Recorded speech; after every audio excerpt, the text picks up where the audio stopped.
دوستوں بہت سارے جو دوست احباب ہیں اپنی کم علمی یا لا علمی کی وجہ سے یہ سمجھتے ہیں کہ جو انشورنس کا پیسہ ہے وہ صرف مرنے کے بعد ہی ملتا ہے، لہٰذا ہم یہ انشورنس پالیسی نہیں کروائیں گے جب ہمیں اس کا کوئی فائدہ ہی نہیں ہے، جب ہماری زندگی میں یہ پیسہ ہمیں ملنا ہی نہیں ہے تو ہم اس انشورنس پالیسی کو کروا کے کیا کریں گے۔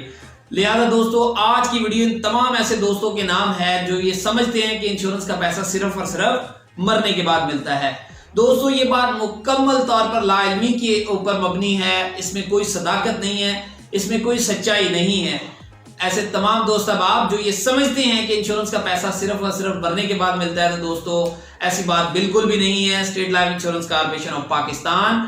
جب ایک انشورنس پالیسی کرتی ہے تو اس کے اندر جو پالیسی کروانے والا ہے، جو ہمارا پالیسی ہولڈر ہے، اور جو پالیسی کرنے والا ادارہ ہے اسٹیٹ لائف جو ہے، اس کے درمیان ایک معاہدہ طے پاتا ہے جو کہ ان شرائط کے اوپر مبنی ہوتا ہے کہ state life insurance corporation of Pakistan کو جو پالیسی ہولڈر ہے سالانہ بنیاد کے اوپر قسط ادا کرے گا، اور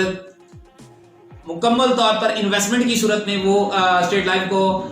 قسط ادا کرتا ہے، اور مکمل طور پر وہ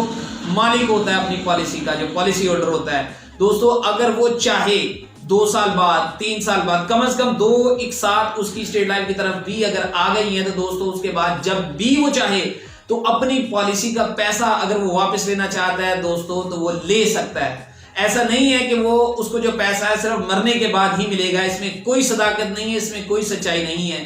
وہ اپنی پالیسی کی اس کی جو بھی مدت ہے، 10 سال کی اس نے پالیسی لی، 15 سال کی پالیسی لی، یا اس نے دوستو 20 سال کی انشورنس پالیسی اسٹیٹ لائف سے خریدی، تو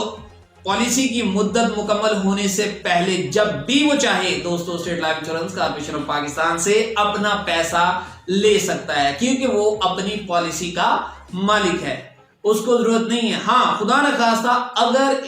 اس کی مدت پوری ہونے سے پہلے اس کی ڈیتھ ہو جاتی ہے تو الٹیمیٹلی اسٹیٹ لائف نے اس کو پیسہ دینا ہی ہے، ان کے ورثہ کو جو ڈیتھ کلیم ہے دوستو اس کی صورت میں ان کو پیسہ ملنا ہی ملنا ہے۔ لیکن اگر اس سے پہلے وہ چاہتا ہے کہ مدت پوری اگر ہوگی تو میچورٹی بھی اس کو ملنی ہے، تو دونوں صورتوں میں دوستو اس کو پیسہ ملنا ہے۔ لیکن تیسری بات اس پہ یہ ہے کہ اگر اس سے پہلے وہ لینا چاہے، اگر 20 سال کا معاہدہ ہے، 20 سال کی پلاننگ اس نے کی ہے اسٹیٹ لائف سے، 20 سال کا ایک پلان خریدا ہوا ہے، لیکن وہ چاہتا ہے کہ 10 سال بعد وہ اپنی پالیسی کے پیسے لینا چاہے، تو کیا یہ پاسبل ہے؟ تو دوستو بالکل یہ پاسبل ہے۔ وہ 10 سال تک جو بھی اس کا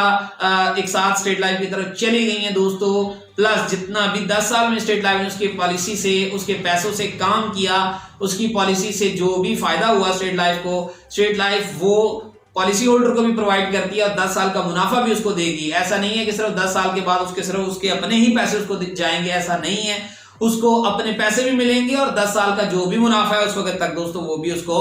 مل جائے گا۔ یہی کام اگر وہ 5 سال بعد کرنا چاہے تو دوستو 5 سال بعد بھی ایز اٹ از اس کو اس کا پیسہ اور 5 سال کا جو بھی منافع ہے، چاہے وہ 10 روپے ہی کیوں نہ ہو دوستو، وہ بھی اس کو مل جائیں گے۔ تو لہٰذا دوستو یہ بات کہ انشورنس کا پیسہ صرف اور صرف مرنے کے بعد ملتا ہے، صرف اور صرف دوستو لا علمی کی وجہ سے وہ لوگ بات کرتے ہیں، تو لہٰذا لازمی طور پر اس کے مکمل طور پر پالیسی ڈاکومنٹ پڑھیں، اس کے اندر کہیں پر بھی آپ کو یہ شرط نہیں ملے گی، کہیں پر بھی یہ کنڈیشن اسٹیٹ لائف نہیں عائد کرتا۔ تو لہٰذا اپنے کانسیپٹ کو درست کیجئے اور آج ہی state life insurance corporation of Pakistan کی انشورنس پالیسی خریدیے، تاکہ آنے والے وقت میں جب بھی آپ چاہیں، جب بھی آپ کو ضرورت پڑے، حج کے لیے، عمرے کے لیے، بچوں کی ایجوکیشن کے لیے، تو دوستو آپ کے لیے ایک بہترین جو فنڈ ہے وہ موجود ہو، اور اسٹیٹ لائف سے آپ وہ اٹھا کر اپنی ضرورت کو پورا کر سکیں۔ تو امید ہے دوستو آج کی ویڈیو آپ کو پسند آئی ہوگی، تو جلد ہی ایک نئی ویڈیو کے ساتھ آپ کی خدمت میں حاضر ہوں گے۔ تب تک کے لیے اللہ حافظ۔